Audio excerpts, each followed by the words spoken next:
యేసు రక్తమే జయం పరిచర్య. ప్రియ రక్షకుడైన యేసుక్రీస్తు నామమున ఈ ఉదయకాలంలో మీ అందరికి శుభములు కలుగునుగాక. ఆపత్కాలంలో నీవు నన్ను గూర్చి మొరపెట్టుము, నేను నిన్ను విడిపించెదను, నీవు నన్ను మహిమపరచెదవు అని దేవుడే సెలవిస్తున్నారు. నా ప్రియ సహోదరి సహోదరులారా, మన ఆపత్కరమైన స్థితిలో మనము ఆశ్రయించవలసినది మనుషుల్ని కాదు, దేవుని మాత్రమే.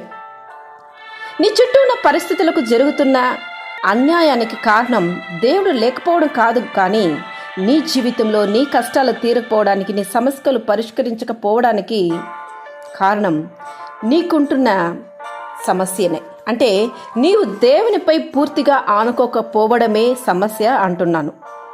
నీకోసం పరలోకం నుండి నీవు ఉన్న చోటుకు దేవుడు దిగి వచ్చినప్పటికీ ఆయన చెంతకు నీవు రాకపోవడమే నీ దరిద్రానికి, నీకున్న సమస్యకు, నీకున్న ప్రతి రోగానికి, దేనికైనా కారణం నీవే.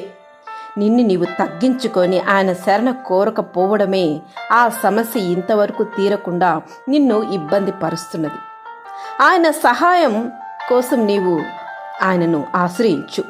నీ పరిస్థితులను, నీ చుట్టూ ఉన్న వారిని నిందించకుండా, వాటిని గూర్చి నీవు ఇతరులపైన కారణం లేని అపనిందలను మోపకుండా నీలో ఉంటున్న లోపాన్ని నీవు గుర్తించు. ఈ దరిద్రతకు కారణం, ఈ సమస్యకు కారణం నేనేమో, నా కుటుంబం ఈ విధమైన స్థితికి దిగజారిపోతుందే, దీనికి కారణం నాలో ఉంటున్న లోపమే, నాలో ఉంటున్న పాపమే, నాలో ఉంటున్న పొరపాట్లే అని నీవు గ్రహించి నిన్ను నీవు మొదట దేవుని చెంత సమర్పించు. నేను బాగున్నాను, నేను ఏ తప్పు చేయడం లేదు, నేను ఇతరులను శాసించడానికే ఉంటున్నాను, నేనే ఇంటికి పెద్ద అనే విధంగా విర్రవీగకుండా దేవుని చెంత నిన్ను నీవు తగ్గించుకొని నిన్ను అర్పించు. నేను ఇంటికి పెద్దనై ఉండి అన్ని పెత్తనని చెలాయిస్తాను, ఇతరులను నేను నిందిస్తాను, కానీ నేను చాలా మంచివాడిని, మంచి దానని అని కొంతమంది వారిలో వారే మోసపుచ్చుకుంటూ ఉంటారు. దీనికి కారణం ఆ కుటుంబమే నాశనానికి దారితీస్తుందన్నది మర్చిపోతారు. అలా కాకుండా దేవుని వాగ్దానాన్ని చేత పట్టుకొని ఈ ఆపత్కరమైన స్థితి నుంచి బయటపడాలనే ఉద్దేశంతో ఆయన చెంత చేర్చు వారిని ఆయన ఎంత మాత్రము త్రోసి వేయడు. భక్తిహీనులతో దేవుడు ఇట్లు సెలవిచ్చుచున్నాడు, నా కట్టడలు విసర్జించుట నీకేమి పని, నా నిబంధన నీ నోట వచించలేదేమి, దిద్దుబాటు నీకు అసఖ్యము కదా, నీవు నా మాటలను నీ వెనుకకు త్రోసివేసేదవని దేవుడు సెలవిస్తున్నారు. నేను ఏ తప్పు చేయని దానను, నేను చాలా గొప్పదానని నిన్ను నీవే మోసపుచ్చుకొని దేవునికి కట్టడానికి లోబడకుండా, నిన్ను నీవు సరిచేసుకొని దిద్దుబాటు కలిగి ఉండకుండా, నీ కుటుంబము దరిద్రతకు, నీ కుటుంబంలో రాబోతున్న ముప్పుకు కారణం నీవే అవుతున్నావని గ్రహించకుండా ఈ పెద్ద పొరపాటును చేస్తున్నావే నా సహోదరి సహోదరులారా.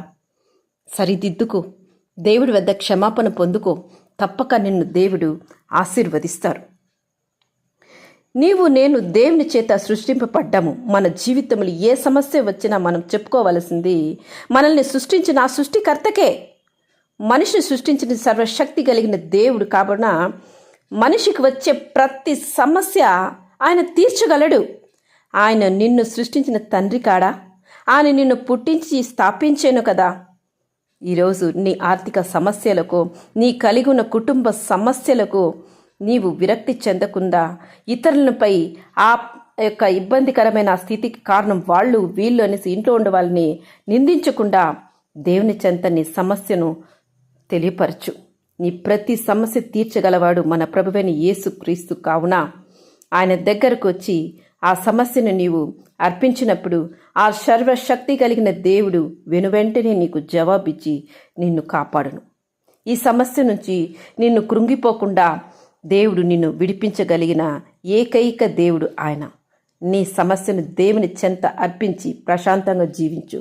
గొప్ప సమాధానము, ఆదరణ, విడుదలను పొందుకొందువు. ఆమేన్. యేసు రక్తమే జయం పరిచర్యలు. మీ సహోదరి. God bless you.